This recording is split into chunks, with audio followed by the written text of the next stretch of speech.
Welcome to CSG Talent's Women in STEM panel. I'm delighted today to be joined by a fantastic panel, including Beth Borody, CEO of the Femina collective and mining sector lead at IRMA, Victoria Garcia, CEO of BindEthics, and Antonia Watson, founder of AW Coaching and Consulting Women in STEM, and Shari Hullitt, specialist life science consultant at CSG Talent. Thank you everyone for joining us today. We recently gathered insights to establish how many women in STEM have faced challenges or barriers throughout their career, which they believe is a result of their gender.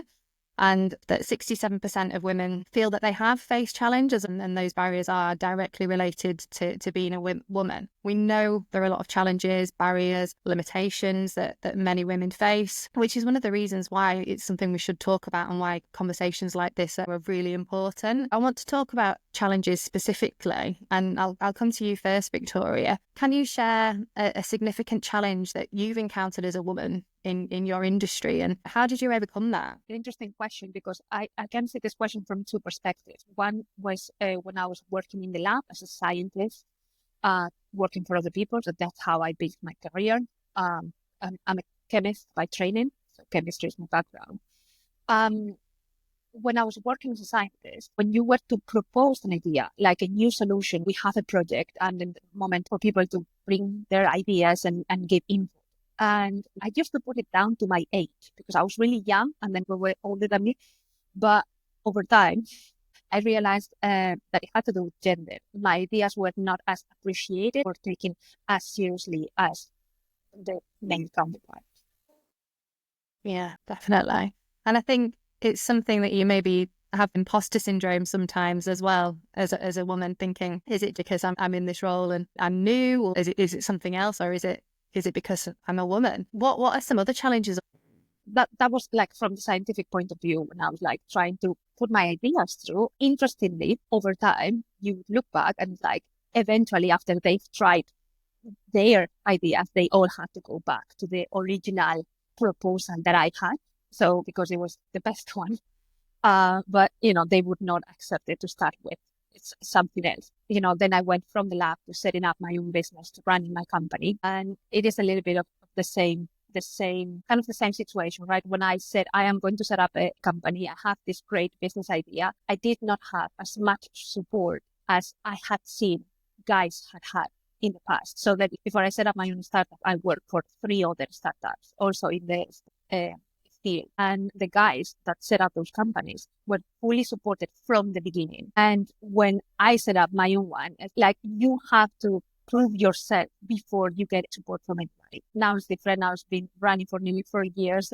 I've raised investment. I've got a lot of brands. My technology has been patented. Now, and it's not easy, but it's a lot easier than it used to be because I've already proven I was capable of doing it. So effectively, you've had to work harder and improve yourself to feel on a level playing field. Antonia, what are some of the core challenges or barriers that impact women in STEM based on your experience in supporting them with career development and taking that next step?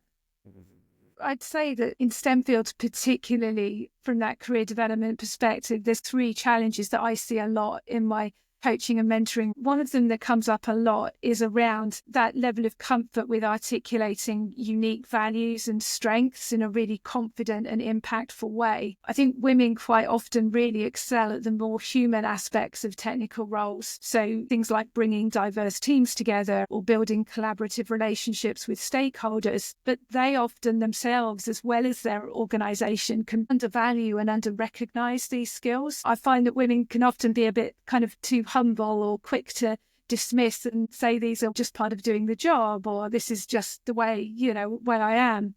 And when that's not the case, and they really are kind of valuable skills. And I think they're more valuable than ever in today's world with the AI world that we're increasingly living in. The second point would be, because of that high rate of change and technological grace that we have, visibility and networking can be really important to maximize that access to a broad set of opportunities. Another challenge that I see people have is a bit of a negative reaction to that, the kind of cringe factor of, get more visible, do more networking, when often that's based on historical poor advice or examples. And I think a lot of what I often do with people is help them rethink visibility there's opportunities to either create or add value. And that shift there can be really helpful. Whether it's inviting a senior person into a team meeting to increase their awareness of the great work your team's doing, or whether it's you yourself sharing some of your own lessons with other teams and peers, can be a really great way to increase that visibility, but through the medium of sharing the value. Definitely. I think the word visibility is something that's quite prominent and something we talk about a lot, but it's understanding there's different ways you can be visible, different means and processes to do that. Yeah, and ways for it to feel more authentic and comfortable for you, and finding that space, I think, is the key there. And then I think a final one that I would add is that challenge of balancing career growth with personal life. I think that's still a really significant one for many, and that was definitely my own biggest challenge through the couple of decades I spent in the corporate tech world. And then I think when that's not addressed productively, then, all too often you get talented women who leave their careers or don't put themselves forward for growth opportunities, or in extreme situations, they can even reach burnout through just trying to do it all. And I do see a common pattern of stacked issues. So when lots of things are going on at home and lots of things are going on at work, that's when it can reach that tipping point. And I think women can sometimes hold back on communicating their needs because they fear being perceived as difficult or typecast as the working mum, or these different factors that don't help. And then you can get that compounding factor as well of often being one of the only people on your team who is kind of managing that specific juggle. I think that can also feel quite isolating. And I think all these challenges quite often interlink as well. Visibility can be hard when you are juggling work because you can't always do the out of hours stuff that other people can. And so I think you get quite a lot of interlinking, and recognizing that is important here as well as the individual issues. That's really insightful, and I think it's something that many can relate to. And it's that inclusion piece as well of understanding all the other responsibilities or the outside of work life of many women and parents, to know how that impacts them being able to progress their career, re-enter their career, or enter leadership roles. Thinking about women in the workplace in general, the practices, the understanding, inclusion piece, flexibility. What are some of the key issues related to kind of D&I that can be overlooked or maybe not considered within the workplace? Both Antonia and Victoria have given great examples. And I think when we're looking at the workplace in general, the thing that we have to recognize, particularly with corporate roles, with any roles that are technical and within STEM, the system has been built for men. The system that we work in has been made for men who typically have partners at home who take care of their families so that they are able to go to work. They're able to be the breadwinners. They're able to go out to those after-hour events and social networking because everything at home is taken care of for them. And so now we've seen this shift. We're promoting more women, more diverse backgrounds coming into these industries that typically weren't made for us. And we're forced to fit into that mold as opposed to that mold broadening or changing to adapt for what women need. There's this whole concept out there that I think is being debunked more and more about women can have it all, when in fact we can't, because the system is not made for us and the workplace is not made for us to have it all. It's exactly what Antonia was just saying about those stacking stresses that build up. And our workplaces right now are not equipped to accommodate for that. We saw that a bit with the pandemic when everyone's children's were home from school, and all of a sudden you had to kind of juggle this parenting and this schoolwork, and you had to be working and you had to show up and you still had to be showered and look like you hadn't just done 1,200 things before the day started.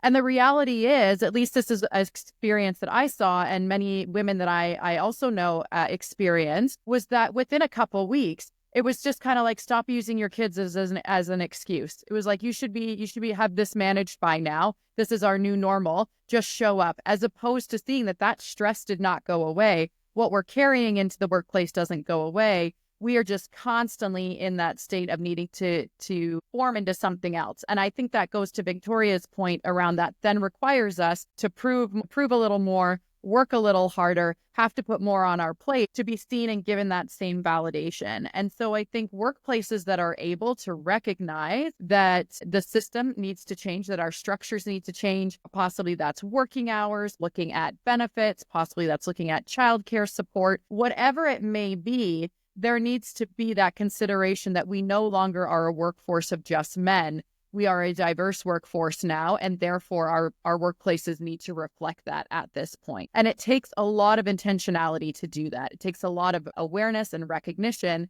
and then that intentionality and trust to know that if that changes, productivity will not decrease. You will actually increase productivity, and you will increase people showing up and wanting to do their jobs. But that fear of change and that fear of trying something new typically holds people back from trying to implement major changes. But exactly as Antonia said, we're going to see burnout continue to happen because we're just trying to carry it all right now. Absolutely. And it shows how it's all interlinked, the challenges, the inclusion piece, and ultimately what can be done to turn it around and create this positive change. Like, it's so important, one, for people to understand, to be aware and recognize there's an issue, because, you know, there's still a lot of people that don't see this as being an issue, and it is an issue of not just STEM, but it's an issue globally.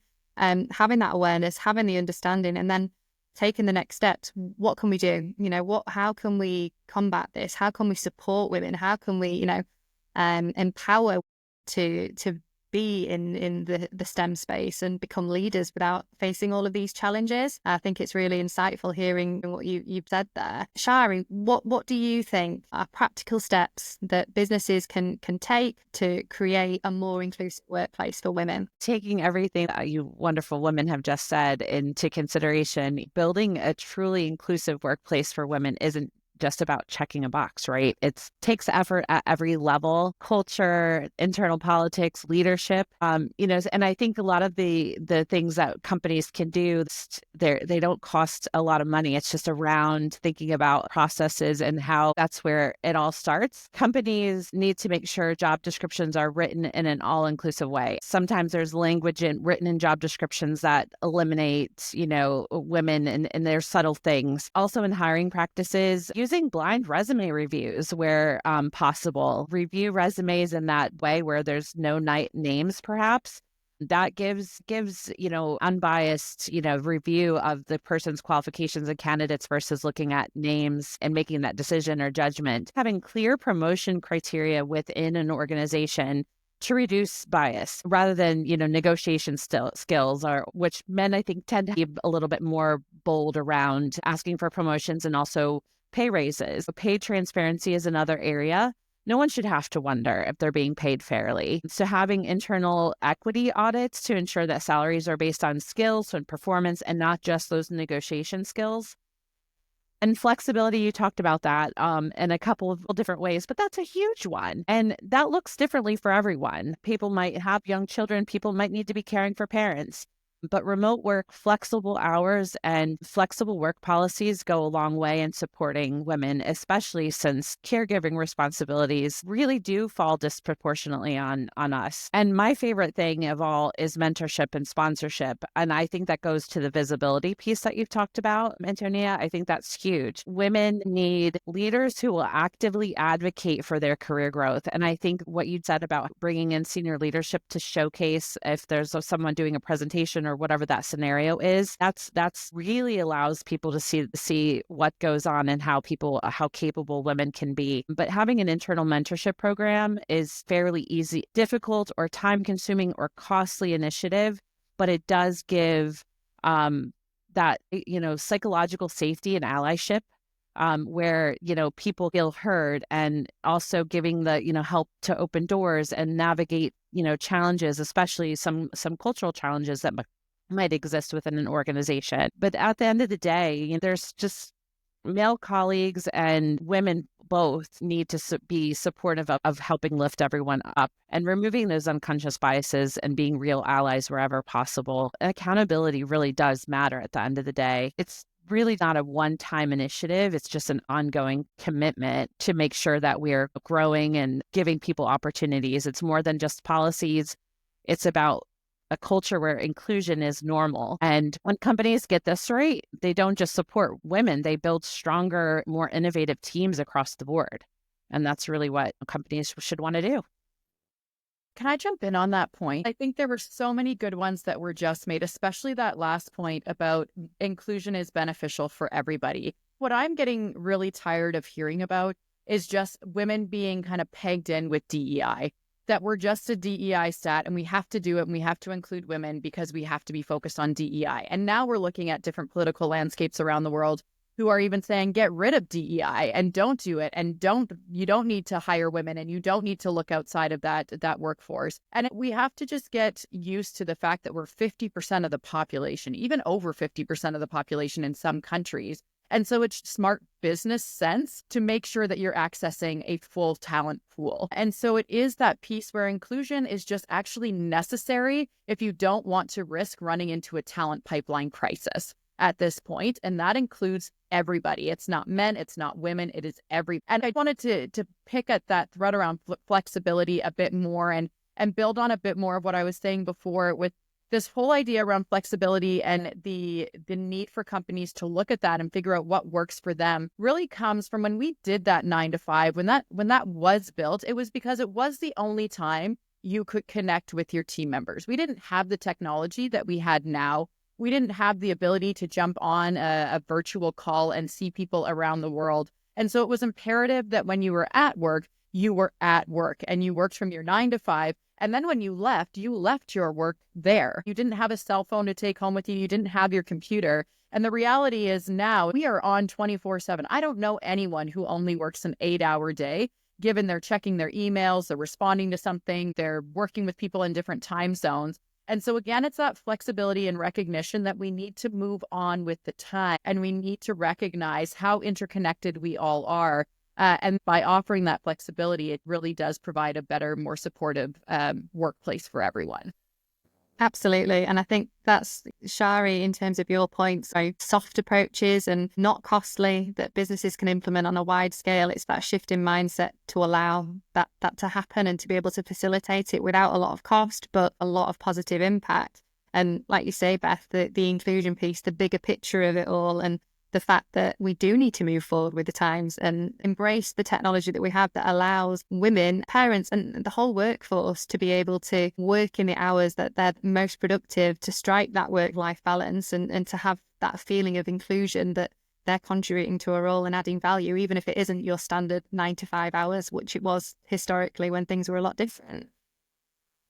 I love the kind of perspective that Beth has brought. It is the first time that think, oh yeah, the work system has been built for men. I had never thought about it, and it made sense back then. But now, and when I'm in a position to hire somebody, I am terrified to hire women because I know that when the nursery school calls, it's as if the father does not exist. So she's going to be the one who has to leave work. I also know that she's going to get pregnant, and then I'm going to have maternity leave for 9 months, 6 months. So then my question is, what's the solution for me as an employer? Just to say that I hire women is 50-50 in my company. But it is impossible not to think about that. And also what I see is like with my friends, if something happens at school, first of all, the school calls the mother. They will have 2 phone numbers. The mother is the one that's called. So their partners will just go, no, I'm at work. I can't really go and pick up the file. And somehow my female friends, they are the ones that end up going. So to me, we're talking about companies changing mindset. We're talking about policies, or maybe financial support. I think the whole issue is, first of all, there is a biological one, and then the other one of women should be, I don't know, strong enough to say to the partners, no, you are going to leave work and go and pick up a child or whatever it is. So then this is just like the scenario, very narrow-minded, I guess. But I guess this is also the question that most employers would be asking. Victoria, I love that you're so straightforward and honest about that and about being a woman, the challenges you also face with hiring women. And I think you've nailed on a really key point here when we talk about women's issues, the challenges with women, is the fact that we also have to educate and provide space for men to take parental leave. We have to actually have those conversations and promote that the partners in relationships also hold those responsibilities. I think here in Canada, we are always praised because we have phenomenal maternity leave policies for women. We have up to 18 months that women can take off. Men do not get the same paid parental leave. That is a huge issue if we want to look at actually balancing responsibilities of the household. I have a 1-year-old daughter. my husband was able to take 10 weeks off work that his work gave him to be paid in order to stay home. And so then that put the onus on me to be able to be home as well for longer because I could access a longer maternity leave. The fact of the matter is neither of us took that. We were actually both back at work within 8 weeks because it's just how we function and it was best for our family. But it is that concept that if we are saying that we want things for women, we also need to understand what that means for men too. There are many men out there who want to carry the parental badge just as much as their wives or their partners, and they want to be there. The schools for my children here actually have my husband's number first because my job typically has me traveling more. It's more likely I will not be able to go and pick up my child if they're sick. And so the school knows, call him. He works locally. He will be able to go and pick kids up. But it's creating that space and making sure that conversation is really open because it's not biologically, yes, biological women are the only ones right now who can have children. That's the reality of it. But that doesn't mean that we should be penalized for that, and that we also need to have the broader conversation of fairness and equality for parenting and what parenting looks like across the board for both men and women, so that it is not just put on one partner or the other. So many areas to tackle. I agree with all of this. And you know, that difference when our husband turned up at the school gates to pick up the kids, it was almost like, oh, wow, how cool, you're picking up the kids, rather than something to be celebrated. But I think another factor that really needs to change here as well is encouraging more and more girls right from school age into those more lucrative career paths. Because for a lot of people I know, if the woman is earning less than the man in the partnership, then it's quite often the financial sensible move for the woman to pick up the lion's share of the activities. I think that also is absolutely key, that wrong pipelining right from that early stage. Absolutely. And ultimately, everything that everyone has said all contributes to the bigger picture. This isn't just an issue for women. This is an issue, and it's something that men and women need to come together on to change the narrative and make things easier going forward for change to be implemented, and people to understand that it's not just an issue for women to deal with. It ties in terms of moving forward with leadership roles. There's a lot of women that maybe have progressed their career and managed to achieve great things, and they may take a break to potentially have children. Then comes a challenge to return to their career, and there isn't that kind of support in place or knowledge and awareness from all sides how they're able to continue their career with further responsibilities, and that ultimately affects the numbers of women following through into leadership positions. Looking at STEM overall, like it's around 29% of women that make up the STEM workforce. But then when you look at the next level up at C-suite, board level, executive, I think that's what drops by 50% in terms of the numbers that we have there. The women are there at a certain level, but it really is dropping off when it comes to leadership level. And it's a big issue. We know that there are many benefits to having diverse teams, as leadership teams. It impacts the business financially, activity, having diverse approaches, tips and ideas. There's so many benefits to having diverse teams. And looking back to what we talked about earlier, it's not just a tick box exercise. It's about bringing in the right people for the role with different perspectives. We recently asked the question, do you feel there is fair representation of women in leadership? I think 55% said yes, they believe that they do have fair representation. 6% said almost, and 39% said no, which it's a big number. We know there's an issue. It's something that we talk about, and it's something we need to change to make sure that we can facilitate workplaces that more women can achieve the career goals they want to achieve. Beth, coming back to you, how can organisations create more inclusive environments that encourage women to take on leadership roles and allow women to take on leadership roles?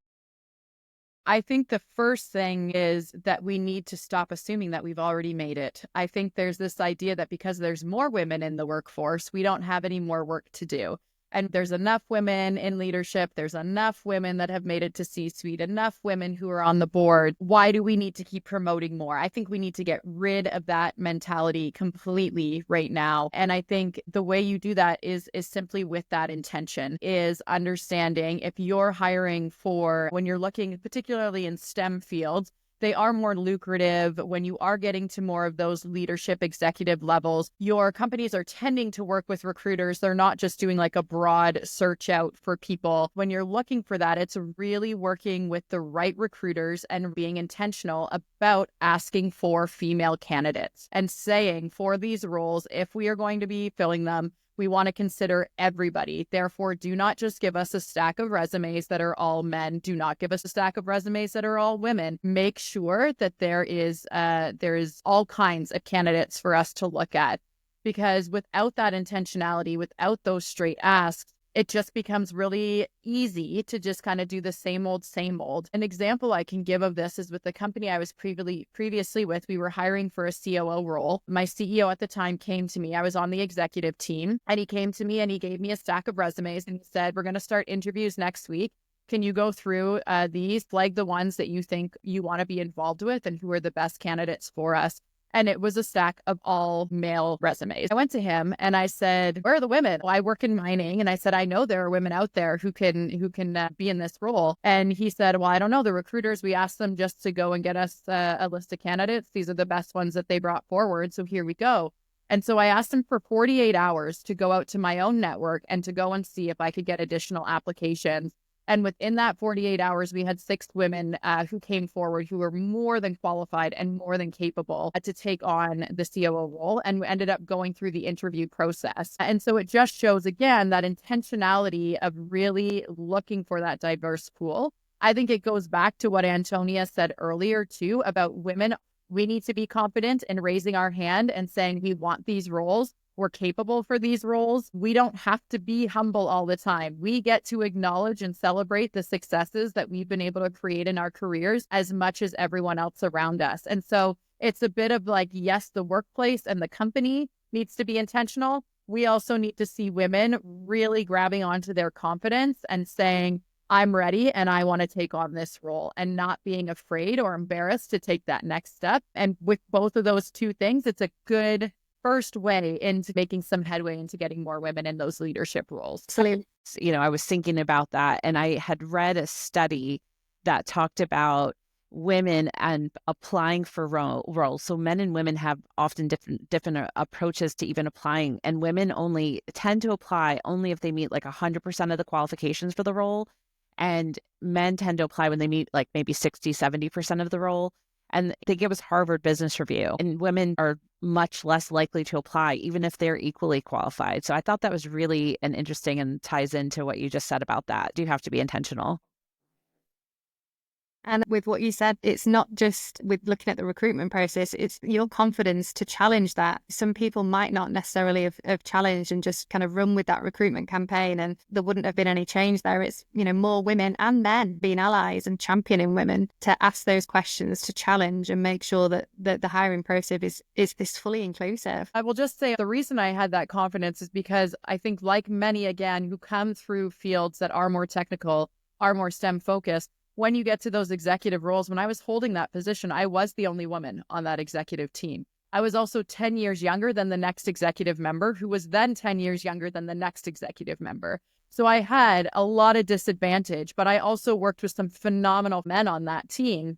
And so I knew I needed to be that example, be someone that women see in this role. And I took that very seriously. But I also got to work with some phenomenal men who I trusted completely and who I knew would be open to that feedback. And I knew that my CEO, when I went to him and said, hey, why don't you have any women in this pile? He wasn't going to be offended by that. He wasn't going to think, oh my gosh, you're making too much ruckus here. I knew that he would be receptive to that. And that isn't always the case. So I had some things working for me in that situation. But I do think it is our responsibility as women that as we take on these leadership roles, that we are being that voice. Because if we just kind of go into the masculine style of working and we assimilate into the rest of the executive team, then we're not actually creating change. It could be beneficial for us from an employment and a compensation standpoint, but we're not actually moving that dial. So I do think that we have that responsibility to be that voice for other women. Absolutely. Going back to the piece on not just getting women into leadership positions, but thinking about how women stay in leadership positions and have the longevity with their careers without leaving the workforce from a leadership perspective. Antonia, what other factors do you think need to be considered to ensure this is the case? Well, I think so many good points have been raised. And it was funny, Beth, with you telling that COO story there, because when I was in the running to become the COO of Avanade UK, a lot of people said that it just couldn't work because at the time I had 3 young children and I was working part-time, working 4 days a week. And again, coming back to the point made earlier around that traditional makeup of roles, because that role had always been full-time, 5 days a week, all-consuming role, it was assumed almost that had to be the case. But do you know what? With a supportive employer, and I think some creativity and flexibility on both my side and their side, we absolutely made it work. I did that COO role for 4 years with great feedback. It went really well, but did take those things on all sides and that willingness to try something different and to be flexible. What I would say as well was it also gave a lot of opportunities for others on the team to step up and stretch in ways that perhaps they wouldn't have done if I had have been full-time. And guess what? Quite a lot of those people on my team were women, and now they're, gone on from strength to strength, partly because of the opportunities that gave them. And I think another point, Shari, you talked a bit about support networks, and just to expand on that a little bit, I've been really intentional and strategic about the support networks that we're giving, future women leaders is really important. I think different roles have different parts to play, like mentors, sponsors, external coaches. I was really fortunate to be mentored by the CEO at one point. That was great. And I had some wonderful insights. It also was difficult in some cases. For example, if I was having challenges around dealing with some of her direct reports. And in hindsight, if I'd have had perhaps a broader support network involving, say, some external perspective, it might have been really helpful in some of those more difficult challenges. So I think really thinking about all of the different things that a support network needs to provide to help women progress into and stay in leadership is really important. Earlier, clarity and transparency was mentioned, and I think that is so important here. I see with a lot of organizations, there's great formal clarity around processes, but what can often go a bit missed is some of that informal aspect to it. If the only way to get really good FaceTime with some of the key decision makers is to go to the pub after work every week, and that's just not possible because you've got a family juggle and you've got to be back to pick up the kids. I think those things are far harder to track and to see, and some of that needs to be really thought through. And is there really true clarity, transparency, and truly, clear feedback along the way for women in the pipeline for leadership and in leadership for progressing their careers? There's just so many factors to consider, isn't there? I think it's little positive steps and, addressing one thing at a time instead of trying to do everything, because ultimately, if we try and do everything all in one go, it won't be enough. I think it's steps progressing and focusing on one thing at a time. It's lots of factors all together. It's no one thing is the magic bullet here. It's all of these things making progress. Absolutely. Victoria, I know you shared kind of some perceptions in terms of your own experiences as a leader when it comes to hiring and specifically thinking about hiring women in the business. How would you say your experience throughout your career in terms of D&I has shaped your leadership style when it comes to, those perceptions and those decisions that you have to make from a strategic perspective? I guess I'm biased towards what we're discussing now, stereotype or hiring woman. And my perspective personally has changed because I've got, maybe again, this is just the way we see the word women, can really handle different tasks at the same time. So my perspective now, personally, goes more into the tendency to hire women. And actually it says 50-50. And I have the confidence that if they're not able to carry out the task right now, they will do it as soon as they can. And it'll be done in an effective and productive way. So I don't mind giving them that flexibility or space when it comes to managing. Again, this might be biased. I think for the women and men have different strengths. I think that's the diversity piece ultimately across the whole diversity spectrum. It's gathering different perspectives, different approaches, different skill sets, irrelevant of gender, talking about all diverse groups. That's what enables a business to push forward by having those different perspectives and skill sets within it. And it's really understanding the benefits that it can bring. It's really important. This ties into the hiring piece in terms of the skill sets needed in an organisation, looking at it from a attraction piece for women.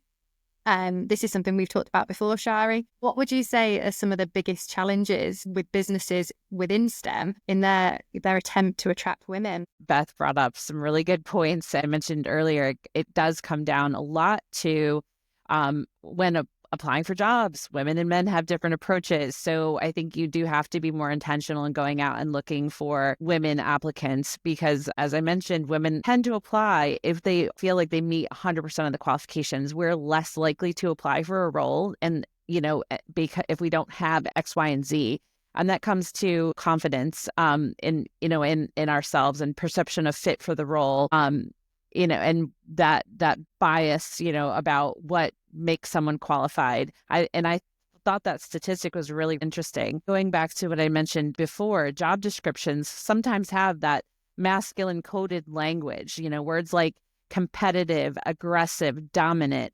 That actually discourages women from applying for roles. And conversely, feminine coded language like collaborative, supportive, tends to attract more female applicants. So those little things can make a big difference in just looking at a role and applying for a position.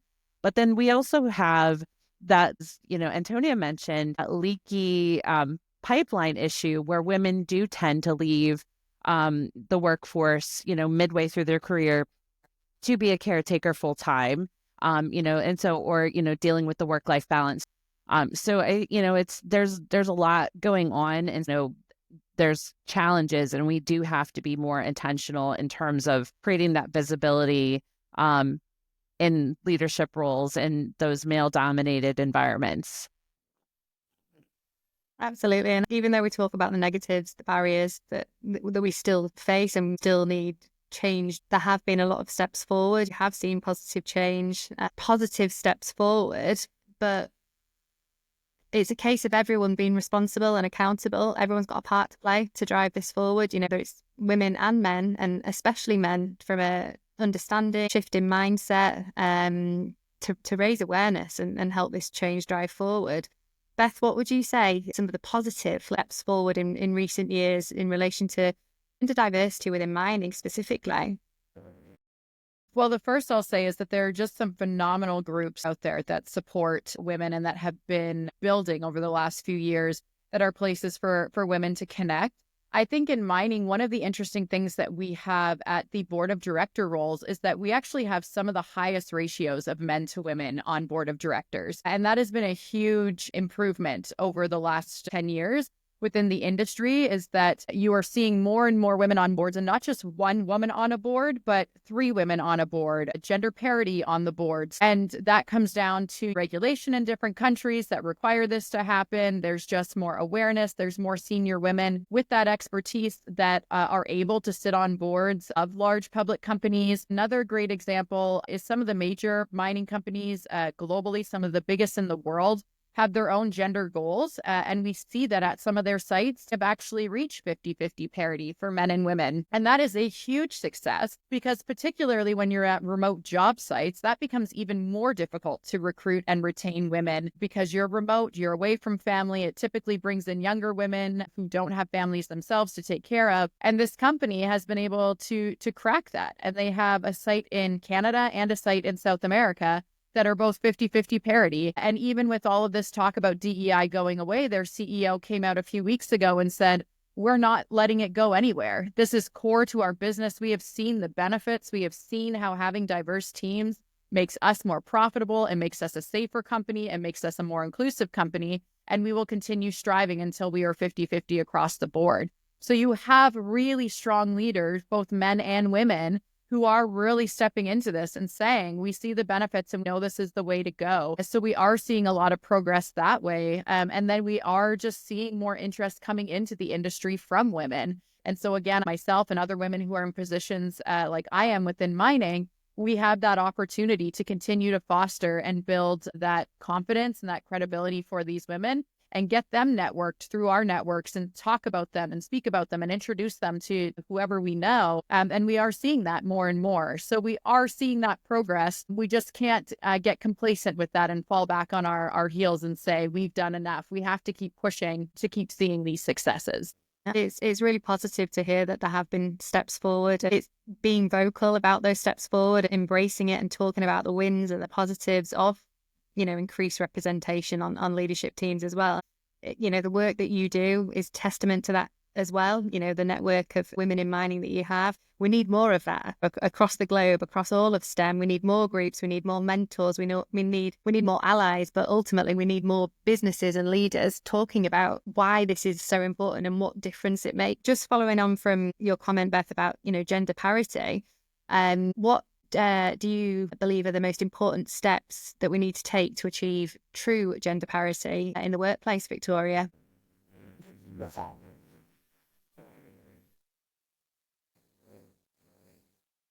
That is the question that I have for the panel. I think that is going to be my take home message from what we have the environment to only focus on one. So my wish for the company would be basically to be on the front of how things should be done. But I need to have those ideas. The kind of the problem that I have is that it is hard for me to relate to most women. I do not have a partner, I do not have children, and I do not want to have any of those. So I live for work. I can be the CEO of both companies that I'm running at the moment. That's all I do. So then that work system that Beth was mentioning before is perfect for me. So it is so hard to, create the space that the world should have. But I don't even have those problems to start with. I remember that my problems were, my ideas were better and somehow I wasn't listened to. So I've solved that, I listen to everybody. I think it's that understanding piece, isn't it? It's having that understanding, the awareness, and then consideration, even if you don't necessarily have the same experiences, shared experiences, or the knowledge yourself. It's about understanding different perspectives and experiences to facilitate a more inclusive workplace for everyone. And I think that's a really important message, and probably the most important factor of it all is having that initial understanding, so you know that there is an issue and change needs to be the outcome. Antonia, thinking about navigating challenges within STEM, what advice would you give to women working in STEM to navigate any challenges that they face in relation to gender diversity? I think a general piece of advice I'd give first would be just take regular time to think strategically about your career and where you want to go and what your cover is and your unique value. Document all the great stuff you do along the way and practice storytelling around the value that you've added, so then you're ready for any opportunities that come your way. I think focus on those support networks that we talked about. If you don't have other women in roles like yours in your organization, look externally, look at what's out there, and if there isn't much, is there one to be created? Those networks can give so much support, as well as enlarging your broader industry network as well. If you're going to move organizations or move teams, do your research. Ask those questions in interviews. What is the gender split? How has that improved over time? Be curious about that and, find out as much as you can about what you're walking into. And then I think a final point would be just keep paying it forward. The support and help you receive, you mentor and support others. I found it so rewarding mentoring women all throughout my it's given me so much, as well as what I've given in return. And I'd really say to everyone, just do pay it forward. Absolutely. And I think mentorship is something we mentioned on, several occasions throughout the panel today. It's something that I'm forever having conversations with women in STEM, but also women in general. Mentorship is huge. Shari and we've talked about it a lot. It's something that people can benefit from both sides. As there's benefits for both. Thinking about mentorship, coaching, advice, and looking at maybe those earlier on in the career, like you mentioned, Antonia, younger women starting their careers. What advice, Shari, would you give to those women who are entering the workforce today, potential challenges ahead of them? What would you give them as advice? I think for young women stepping into STEM careers, my biggest piece of advice is this. own your expertise. You've worked hard to get here and your voice matters. STEM fields can absolutely feel male dominated, but that doesn't mean that you have to shrink yourself to fit in. And going off of what Antonia said, one of the best things you can do early on is build your network. Mentors and sponsors, both women and male allies who will support your growth and help you advocate for yourself and help you navigate challenges that you will face in the work environments. Also, as Antonia mentioned, professional groups. So in life sciences, there's Women in Bio, there's Healthcare Business Women's Association, or otherwise known as HBA. They're great places to start to help building those networks. Be proactive in your career development. I think about some of those statistics about women applying for roles. Apply for the roles. Advocate yourself when it comes to promotions, pay raises, and leadership opportunities. Do not assume that your hard work is going to be noticed or appreciated by your colleagues. You have to make sure your contributions are seen and valued. And another, I think, comes down to confidence. Confidence in the face of doubt. Imposter syndrome is real, and you might find yourself in a room where you are the only woman. But remember, you belong there. Asking questions, sharing your ideas, and also ask for those projects. Take on those initiatives and new challenges. I think staying curious and continuing to learn, that's going to help you invest in growing your skills and having more doors open for you in the long run. Seeking out those stretch projects, that's going to allow you to continue to evolve in your skill sets. At the end of the day, STEM is all about innovation, and women are doing a lot of that drive of innovation. And we're making progress, breaking barriers every day. And we just have to keep pushing forward, and don't underestimate the impact that you can have. I wish somebody had given me that exact advice. That would have been the perfect example. Fantastic. Well, thank you everyone for joining us. I really appreciate the insights and knowledge that you've all shared. It's been fantastic having you join today.